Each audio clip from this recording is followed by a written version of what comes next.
Okay, they're on. Well, wait for him to come up. Yeah, he's coming Yep, up. he's coming up, coming up. Come on, buddy, come up. Yep, going for it. Come on, in. Okay, we're in, Joe. Buoy's over. Okay, good.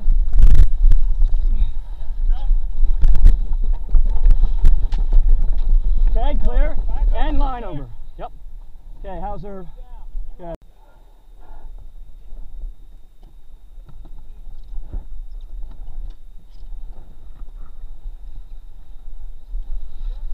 I'm bringing the hook midships.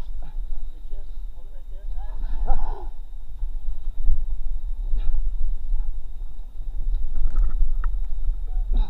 There's one. Okay, they're on.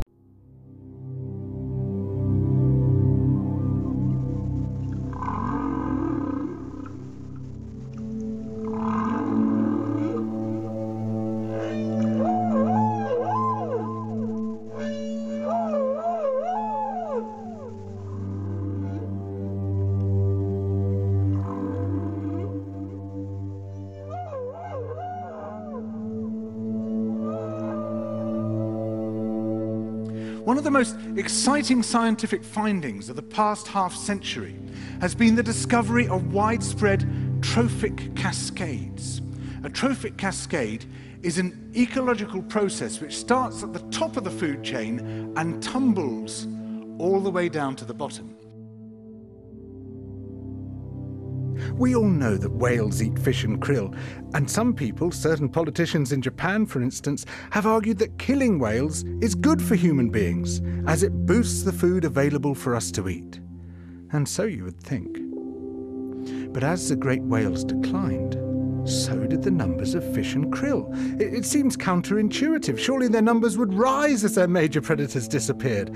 But it now turns out that whales not only eat these animals, they also keep them alive. In fact, they help to sustain the entire living system of the ocean. Whales feed at depth in waters that are often pitch dark, and then they return to the surface, to the photic zone, where there's enough light for photosynthesis to happen.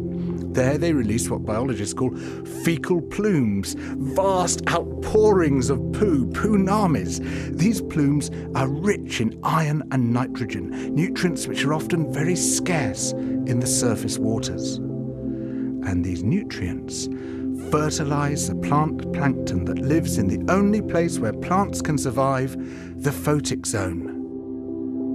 Fertilizing the surface waters isn't the only thing the whales do. By plunging up and down through the water column, they also keep kicking the plankton back up into the photic zone, giving it more time to reproduce before it sinks into the abyss. Even today, though whale populations have been greatly reduced, the vertical mixing of water caused by movements of animals up and down through the column of the oceans is astonishingly roughly the same as the amount of mixing caused by all the world's wind and waves and tides. More plant plankton means more animal plankton, on which the larger creatures then feed. In other words, more whales means more fish and krill. But the story doesn't end here, because plant plankton not only feeds the animals of the sea, it also absorbs carbon dioxide from the atmosphere. When eventually it sinks to the ocean floor, it takes this carbon out of circulation down to a place where it remains for thousands of years. The more whales there are, the more plankton there is. The more plankton there is, the more carbon is drawn out of the air. When whales were at their historical populations, before great numbers of them were killed, it seems that they might have been responsible for removing tens of millions of tons of carbon from the atmosphere every year. Whales change the climate. The return of the great whales, if they're allowed to recover, could be seen as a benign form of geoengineering. It could undo some of the damage we've done, both to the living systems of the sea and to the atmosphere.